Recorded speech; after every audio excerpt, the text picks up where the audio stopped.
Yes, Acharya, please start.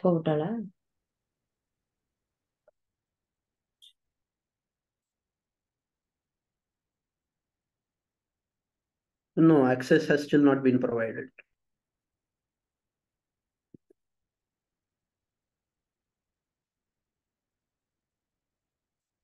Okay.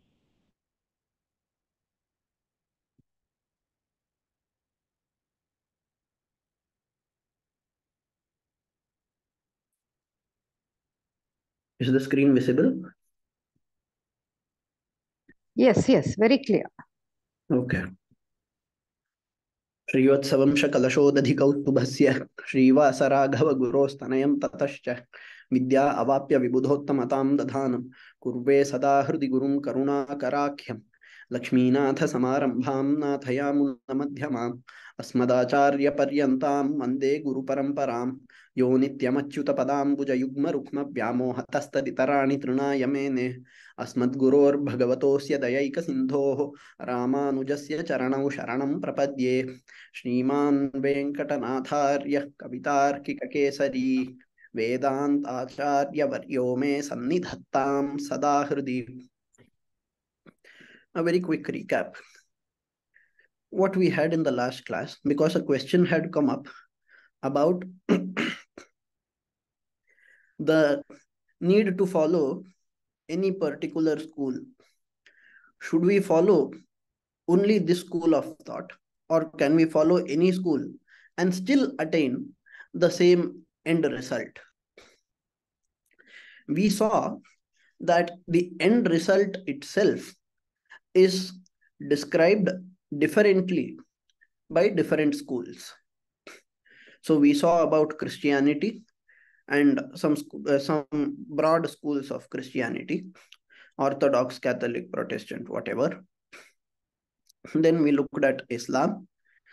Then we looked at Buddhism with Vaibhashika, Sautrantika, Yogachara, and Madhyamika schools of thought. With regards to the reason why we are going through this is a Vishishtadvaitha class, but we are going out of the topic. There was a question, and we are trying to address that question. The question is, do we get the same result no matter which school we follow, assuming we follow it with pure dedication? The answer is, as I already said, according to us, it is strictly not possible, because the way or the path towards moksha is described differently by different schools. So I cannot travel southwards from Madhya Pradesh and expect to reach Kashmir. I have to travel northwards if I have to reach Kashmir. So there are schools that have opposing views, mutually contradictory views. For example, Islam does not stop at saying that you need to be a Muslim to get salvation. It says that those who are not Muslims will never get salvation. Those who do not become Muslims by the end of their lives, they would not get salvation. On the contrary, they would get eternal hell.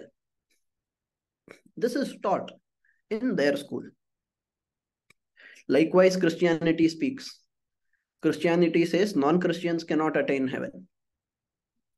Therefore, we see that it is not just about what needs to be followed and what needs to be attained.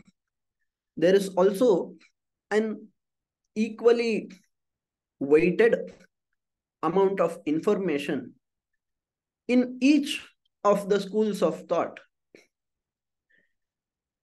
that says what should not be done, and also who would never attain salvation. So just like how they say who attains salvation, they also say who does not attain salvation. Now, if one wonders that we have the paths already mentioned, let us ignore what they say about the others. Let us just follow that very path. Like, for example, let me just follow Islam purely.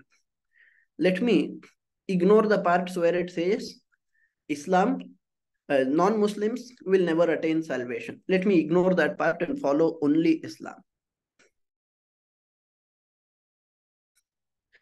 Even under the hypothetical assumption of Islam being the right path, people would still only attain a state that is drastically different from what is said in other cultures. For example, recently, the movie The Kashmiri Files came. There they talk about some of the teachings of Islam. I'm not sure how many people watched the movie, but whatever they say as being said by Islam is indeed said by Islam. That is the reason why no case could be filed against them. Of course, Islam says that much, and then this movie specifically shows terrorists. So they are extremists. They might not be the moderate Muslims that we see outside, who might appear to be harmless to us.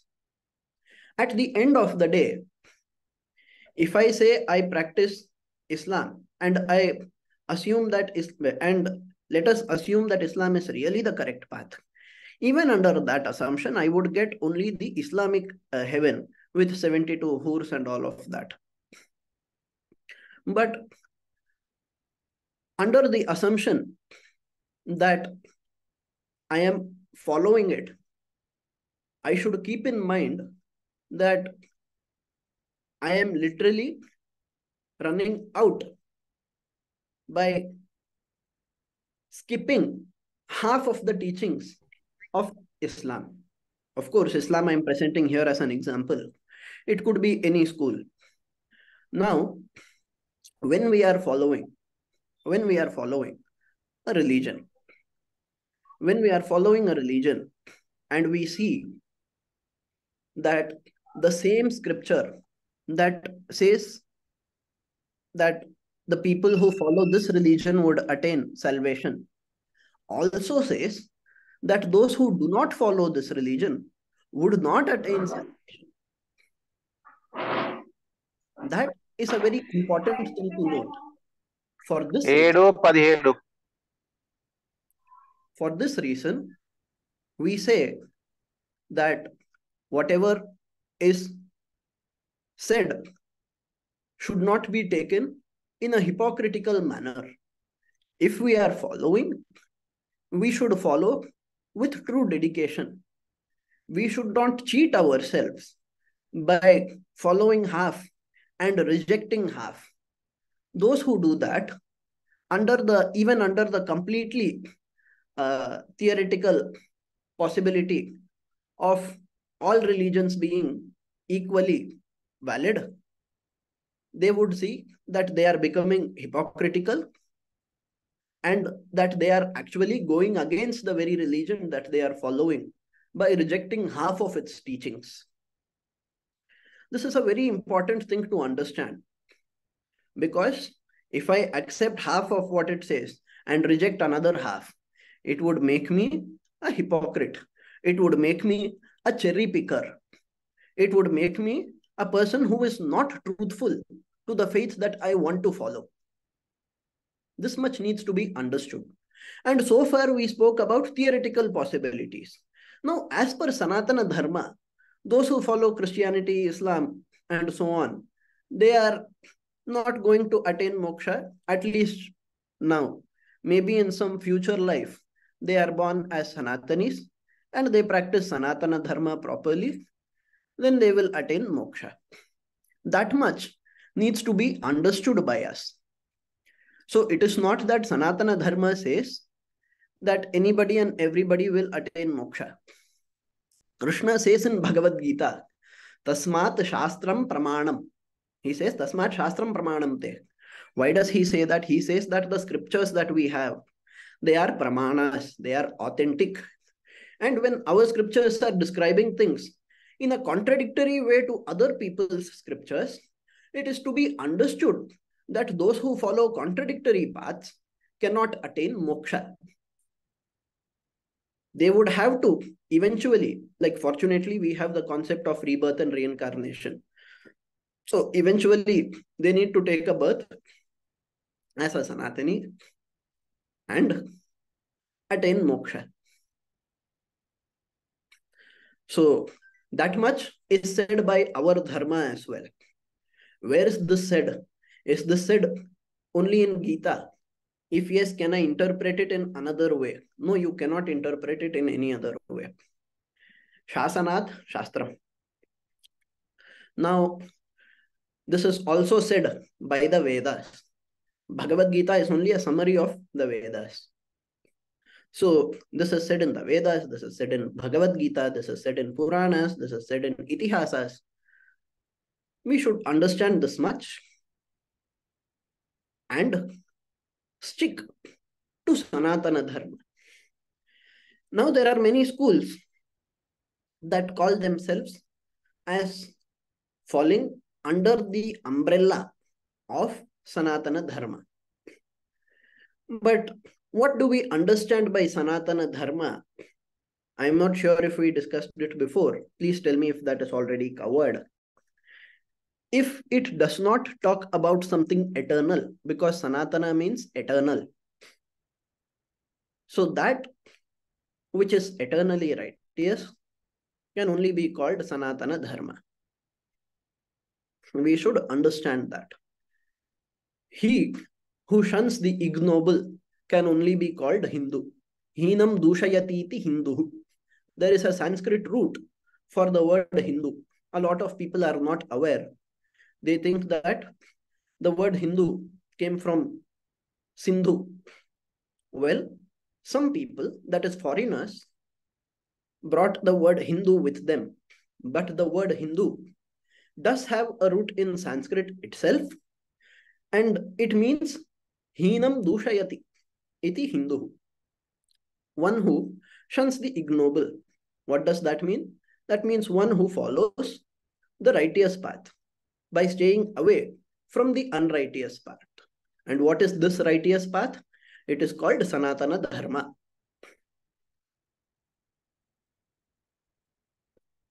So, we need to understand, as a matter of fact, Buddhism, I'm not sure if we covered in the previous class, please let me know. The most ancient schools of Hinduism, of Buddhism, we talked about the 4 schools. These 4 schools stemmed from the disciples of Buddhavatara of Vishnu. Buddhavatara of Vishnu is described in our scriptures as being a Brahmana, as having come in the previous Kali Yuga, not the current Kali Yuga, not 2000 years ago, but in the previous Kali Yuga. So, if we look at the description, we would see that the Buddha, who is historically established as having lived 2 millennia ago, he was born in Kshatriya Kula, he was born in a different place, he lived a different kind of life, and so on. The Buddha, who was the avatara of Vishnu, he was born to mislead asuras, and not just humans, he was born to mislead asuras. But the Buddha of 2000 years ago has told a lot of things extremely similar to the previous Buddha. That is the reason why people started calling him Buddha at the first place. And we are talking about Siddhartha, Prince Siddhartha, who became Gautama Buddha, not the previous Buddha who was from Gautama Gotra. So, there are a lot of similarities between the 2 of them, and it often leads to a lot of confusion. But we should remember that the schools at the end of the day, of the 2 of them, were quite similar. Now, which one was their school? We don't know. Why? Of Adi Buddha, little is already given in our scriptures. We know the core of what was taught. But So that is what we call we believe that it was actually Madhyamika Buddhism, Sarva Shunyavada. We believe that that is the literal interpretation of his words. But today, there are several dozens of schools of Buddhism, each claiming to be authentic and somewhat disagreeing with the others. Therefore, we cannot arrive at any absolute conclusion and say, this is Buddhism, this is not Buddhism. It is not easy. Just like how in our Sanatana Dharma. Note that I am saying Sanatana Dharma as different from Buddhism because Buddhism rejects the Veda. Buddhism rejects the Veda, and the original schools of Buddhism further rejected the concept of Paramatma. We should remember that.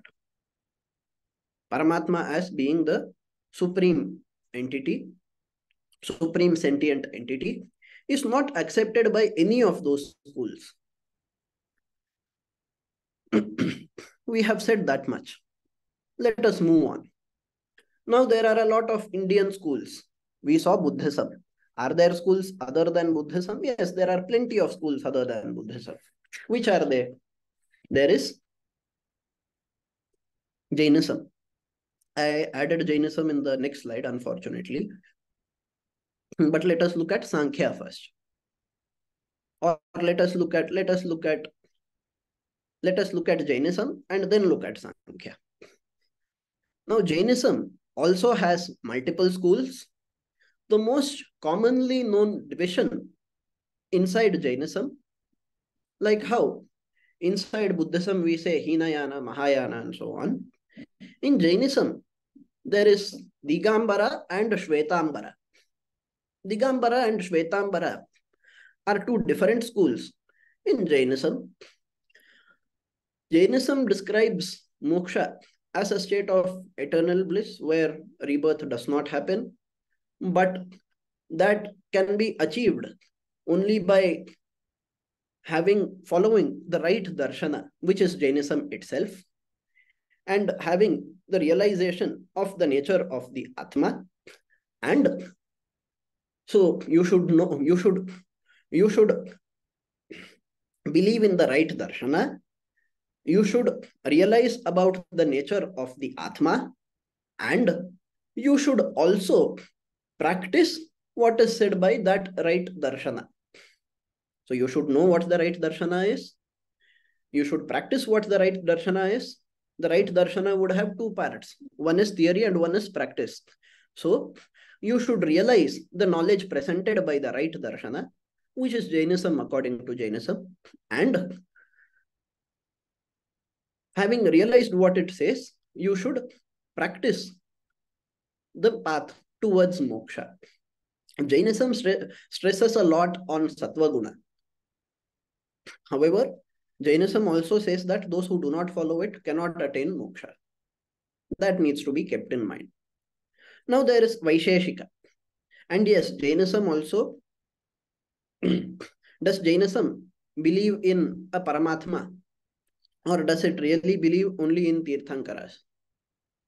We say that the original school of Jainism does not accept the concept of a Paramatma.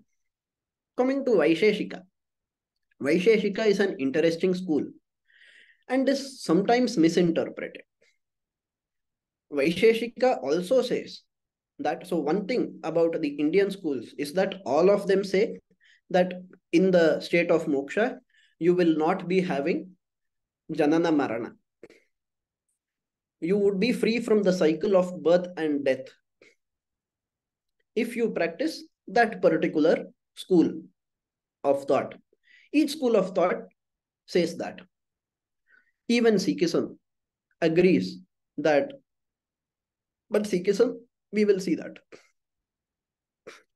Now, we saw Jainism. Now, Vaisheshika. On social media, Vaisheshika is popular as Newton's laws of motion. That is not what Vaisheshika is. The Vaisheshika Sutras of Kanada, they teach, it is an entire darshana. They teach how to attain moksha. They also have a theoretical part and a practical part. It is an entire school of thought. And whatever was said by Kanada, that is also saying that you should know the concept of Vaisheshika. Now, as opposed to schools where the Almighty Being creates, preserves, and destroys, in Vaisheshika, creation happens through a microscopic beginning. Now, microscopic beginning is also accepted by Vedanta of the entire universe. But Vaisheshika says that there were atomic particles. We shouldn't say atom. That is again misleading because the description of atom as per science is quite different from the description of the equivalent that is said in Vaisheshika. What is called as Paramanu, Anu, and so on. Now, Paramanu, the smallest possible particle, which is indivisible. This particle, now this appears to go in line with what Dalton said, but we know that atom also has subatomic particles. And we also know a lot of other things about the properties of atoms as described by science. Science updates itself over time. So we can very easily and firmly conclude that the theory of atom as propounded by Vaisheshika. Now Vaisheshika says that this particle, Paramanu, it is the smallest particle, but it combines with other equivalent particles to create molecular particles. I'm saying atomic particle and molecular particle so that you don't assume that it is the scientific atom and scientific molecule. So it says it forms one molecule, that one molecular particle that is made of two of the atomic particles. One is made up of three, and so on. The combination of all of these is what is anything and everything that we see. Now, this statement is 100% scientific, accepted by science. But he further says that creation also happened in that way. Now, as per science, individual atoms combining to form molecules and so on, that is also accepted. It is just that the definitions of the atom and the properties said therein within science varies. Both of them vary drastically when compared to what is said in Vaisheshika.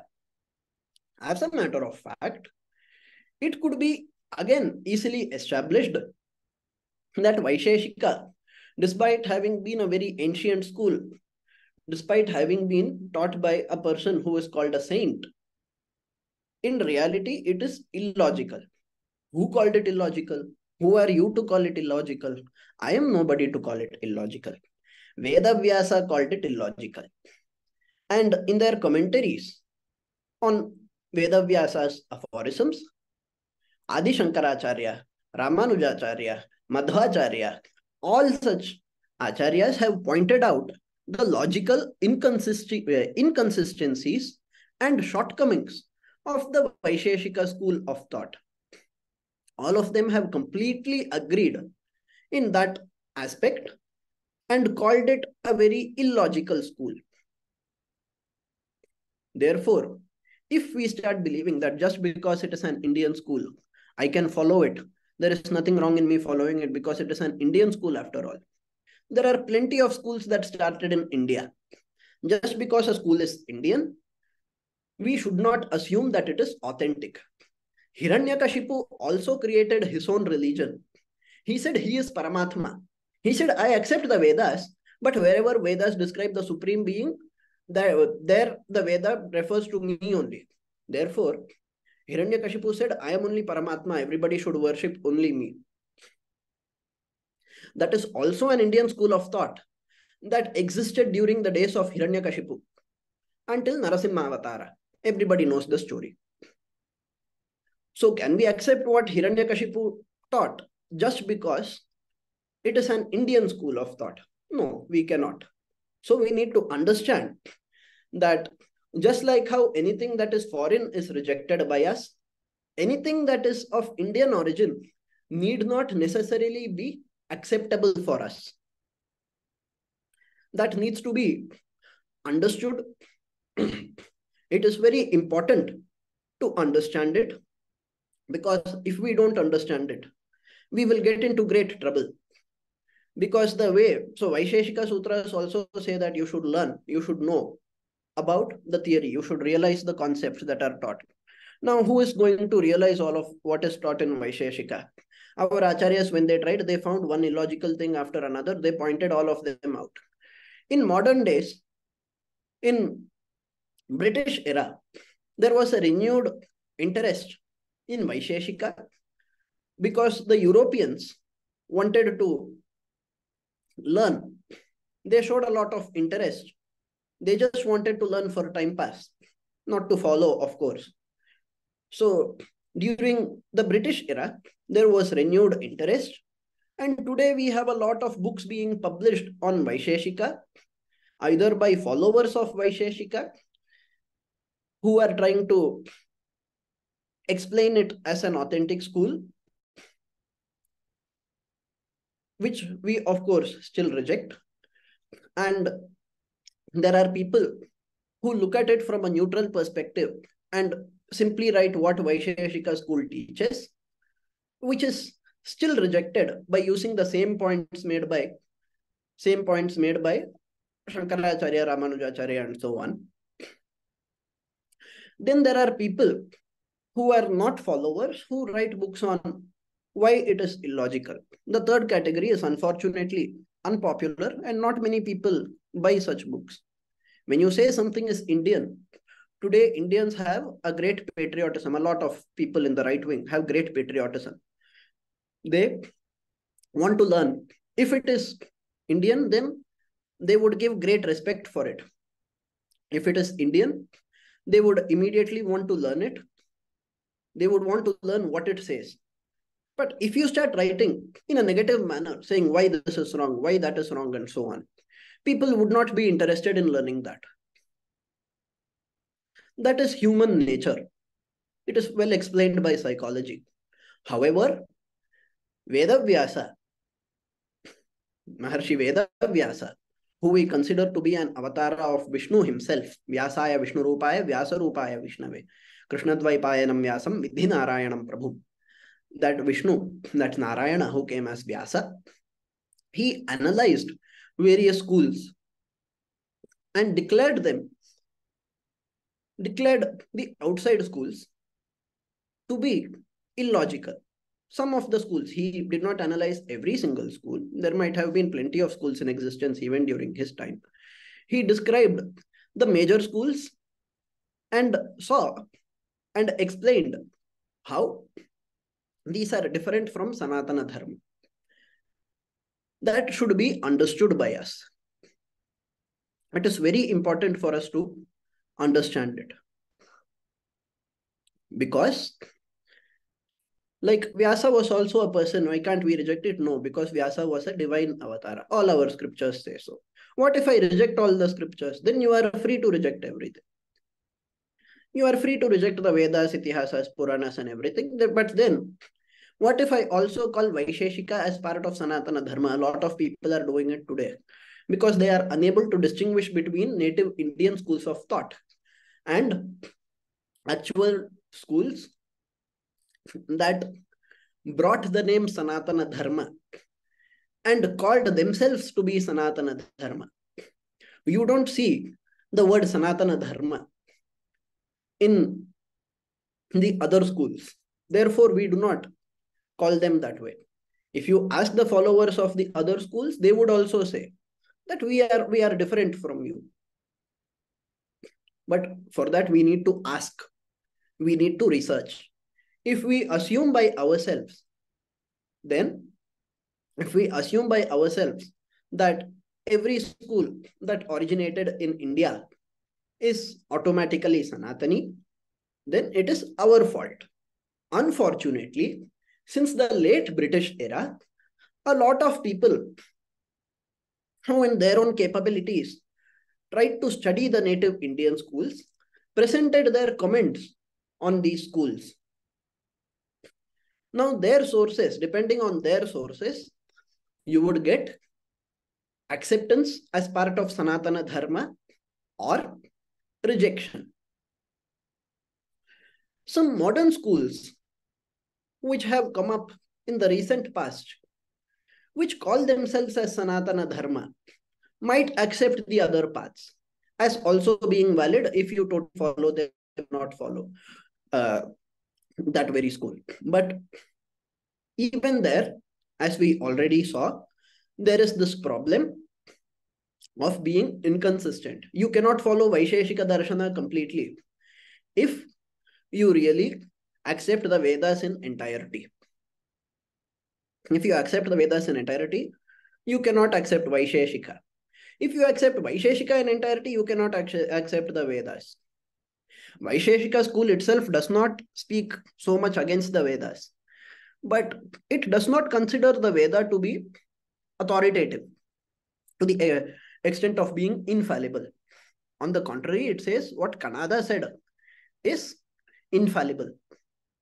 What Kanada said is infallible, but what Vedas said is fallible. This is what Vaisheshika says. This is what Sankhya also says. But in Sankhya, first we need to understand which Sankhya it is.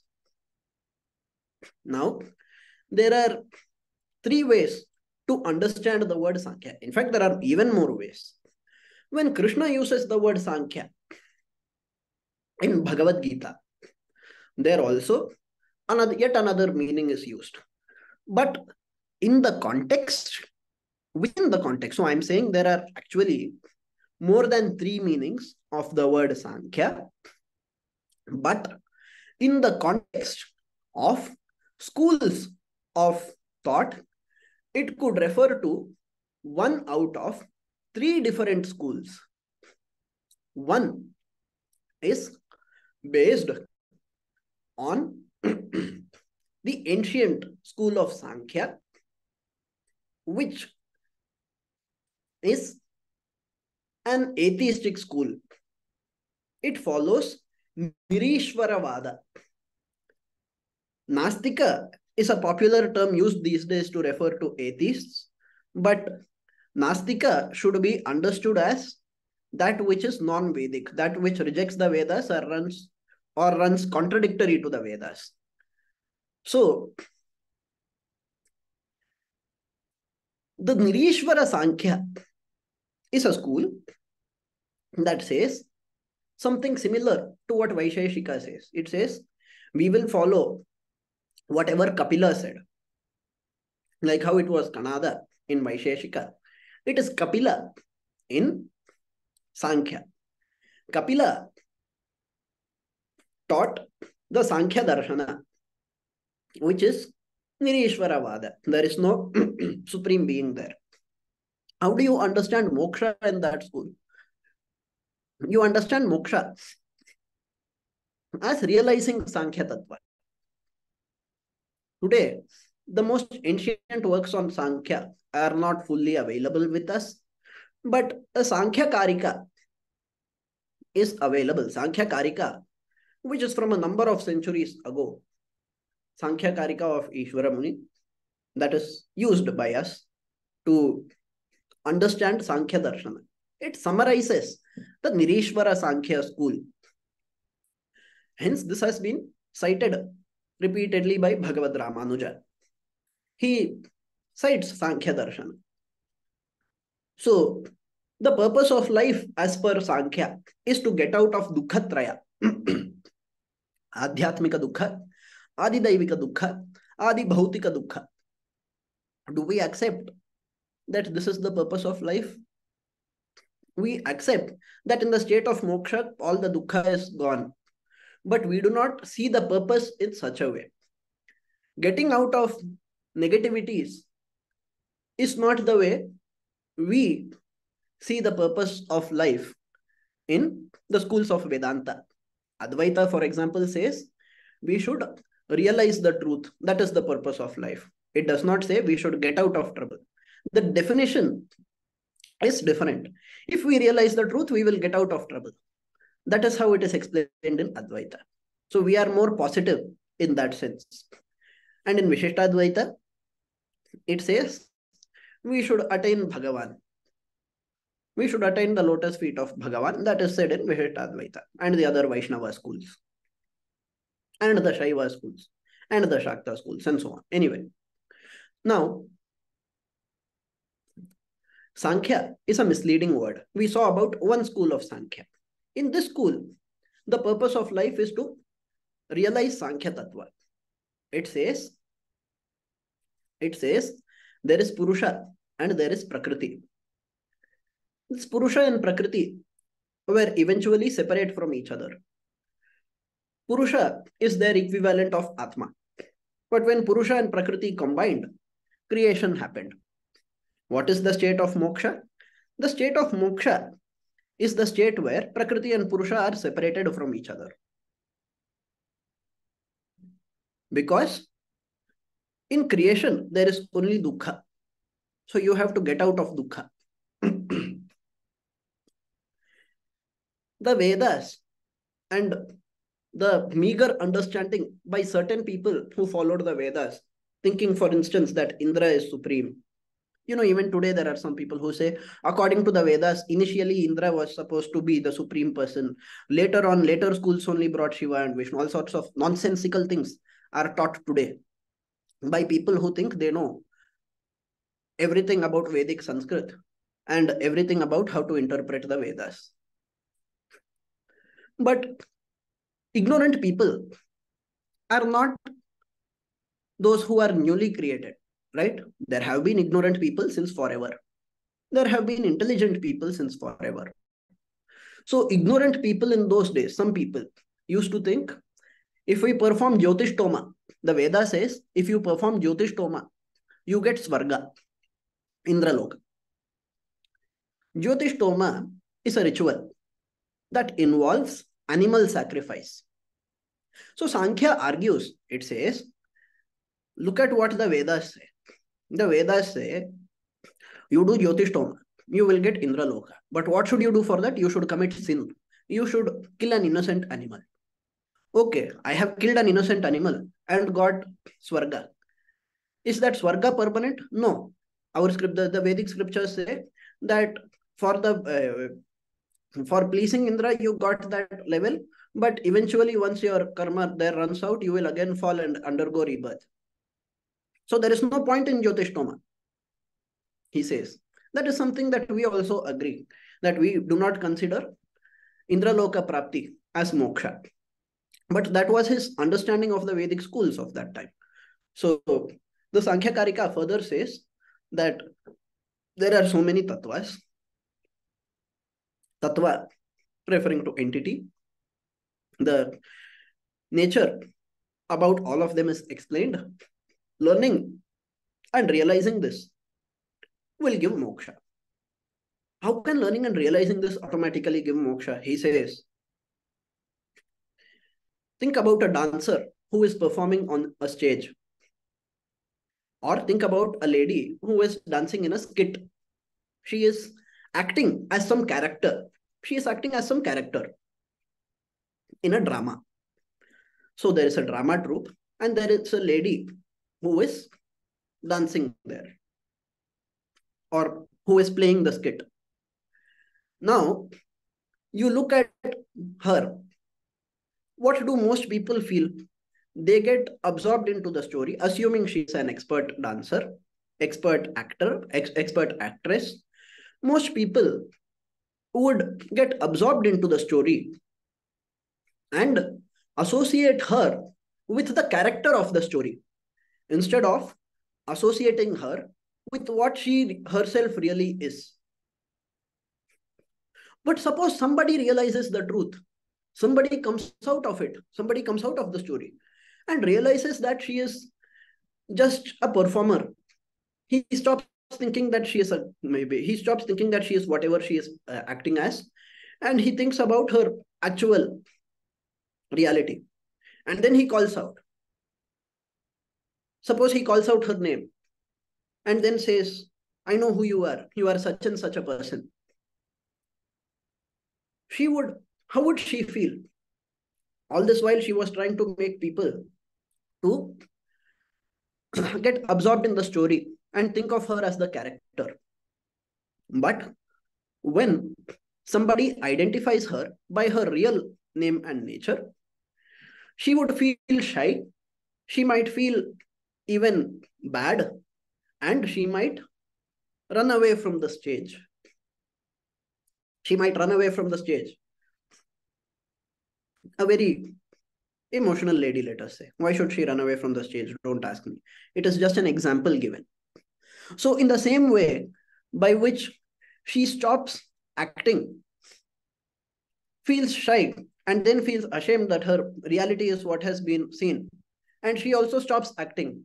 Now that character is gone. Everybody sees not the character, but her for who she is.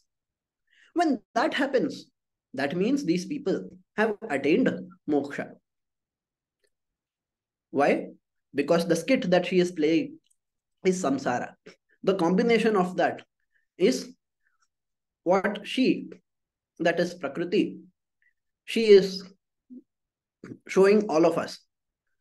But when we understand the real nature, when we understand that Purusha and Prakriti are different, we realize it by learning Sankhya Tattva. And when we realize it, whatever avidya is there disappears. The connection between Purusha and Prakriti gets broken. They get disconnected. And that state is called moksha. What happens in that state of moksha? Nothing happens. Do you feel happiness? No. Do you feel sadness? No. You feel nothing. Can we assume that this is the same as Advaita then? We cannot. Adi Shankaracharya himself has refuted this school of Sankhya. I need a small help. If it is 8 p.m., let me know. Okay. If the class needs to be ended, please let me know. I don't know the time and I might keep on speaking. So if it is time to end the class, please let me know. Okay. Getting out of the stories of the Siddhantas and suddenly saying that this is after all a 1 hour class. When we realize it, when we realize that the time has come, we will end the class. Just like how when you realize the reality, Sankhya Darshana says, all this creation that is there, this universe, it ends. So another 5 minutes. Okay. So let us finish Sankhya today. So we have looked at one school of Sankhya. There are 2 more schools.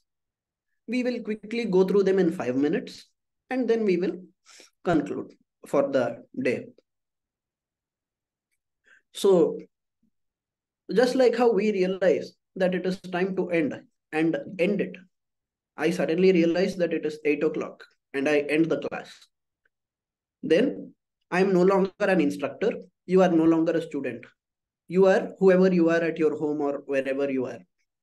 I am also a different person. I am not an instructor when I am doing other work. In the same way, Nirishvara Sankhya, that is the atheistic school of Sankhya, says that once you realize the truth, the falsehood disappears instantly. This particular statement is used in Advaita, but we should not get confused between Sankhya and Advaita. We will look at that in the next class. But there are 2 other schools of Sankhya. One is Seshvara Sankhya, which means it accepts the concept of Ishvara. Ishvara means all controller. Ishvara means Paramatma. So in Seshvara Sankhya, it says that the Paramatma only gives us moksha. But otherwise, it is very, very similar to Sankhya Tattva, that is the Nirishvara Sankhya Tattva. As the Nirishvara Sankhyavadis started losing debates one after another, eventually they started becoming theists and they started following Seshvara Sankhya. So it is a very similar school, but it is not atheistic, it is theistic. But this school is also not accepted by the Vedas. And this school also does not accept the Vedas completely. Then there is a third school. This is the school that is taught by another Kapila. No, there was a Kapila who taught Nirishvara Sankhya. But there is a different Kapila. Who is this Kapila? Just like how in Buddhism we say, there was a Buddha from 2000 years ago. But there was a Buddha who is different from the current Buddha and who is the avatara of Vishnu. This much we should completely agree because our scriptures say very different things, where they were born, what they did in lives, which Varna they were born into. All of them are described differently. The Buddha avatara of Vishnu is described very differently in our scriptures.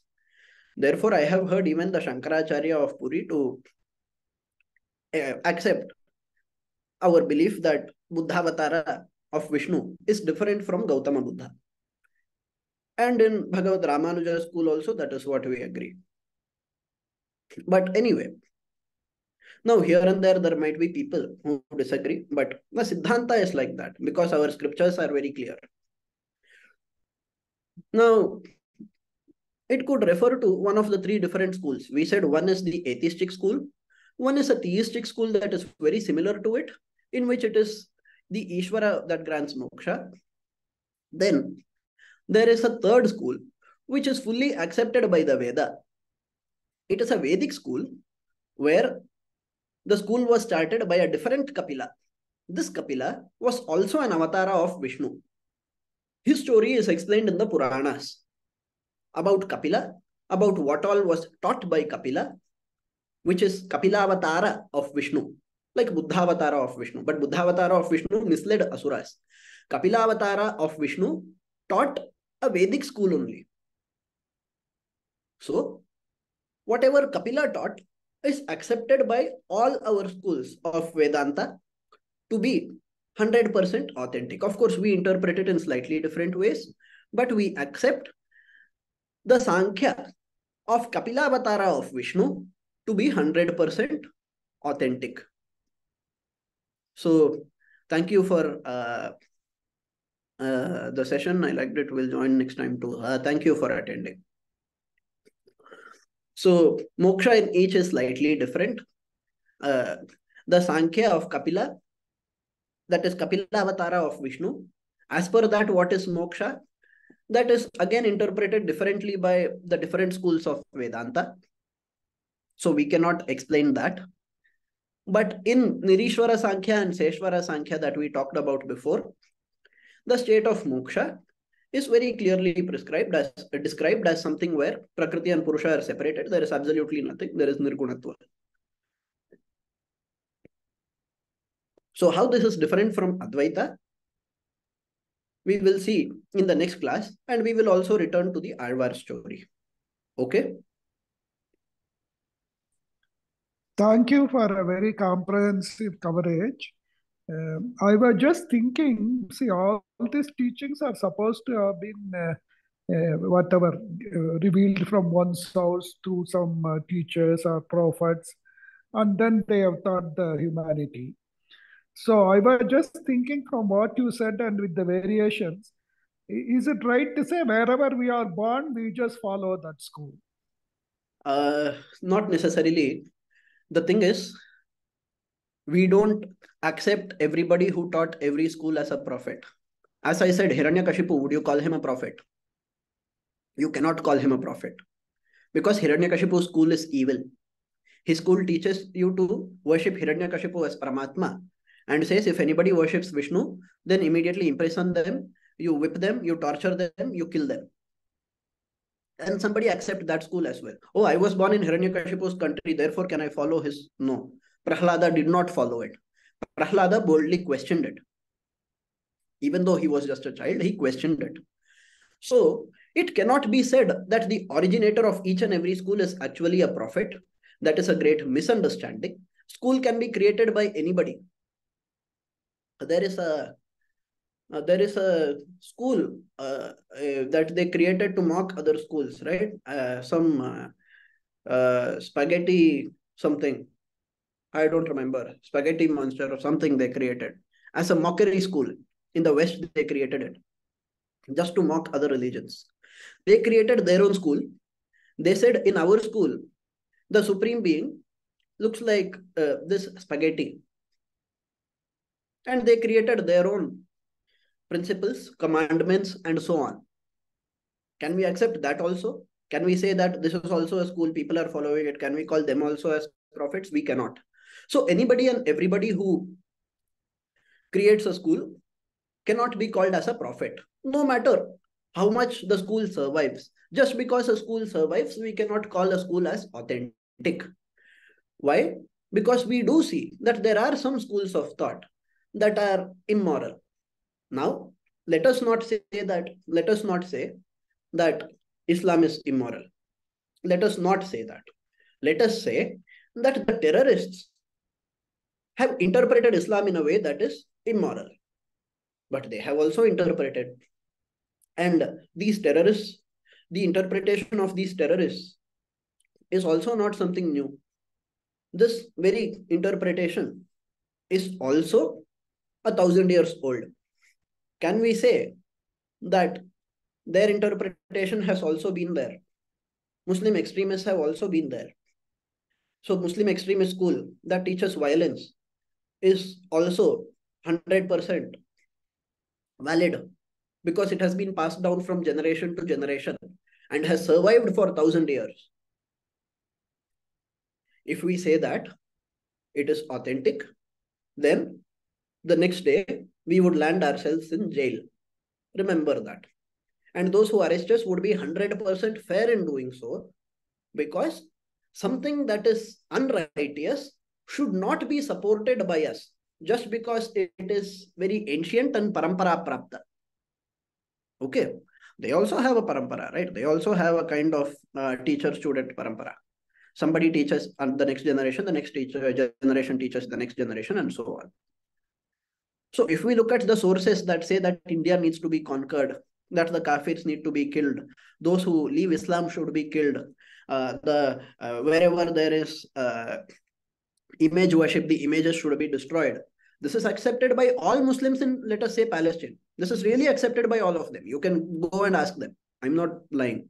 Now, would you accept all of that as an authentic school? You think about it.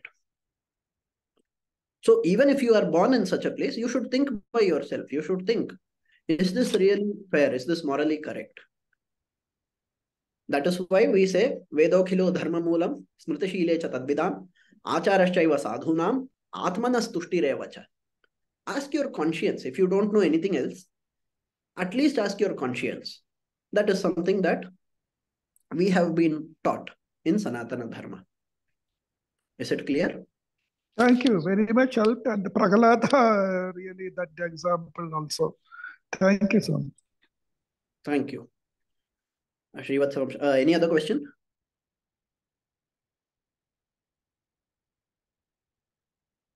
Okay. Shrivatsavansh kalashodadikaustubhasya Shrivasaraghava gurostanayam tatascha Vidyavapya vibudhottamatam dadhanam kurve sada hridi gurum karunakarakyam Lakshminath Samarambham Nathayamana Madhyamam Asmadacharya Paryantam Vande Guru Paramparam. Thank you for attending.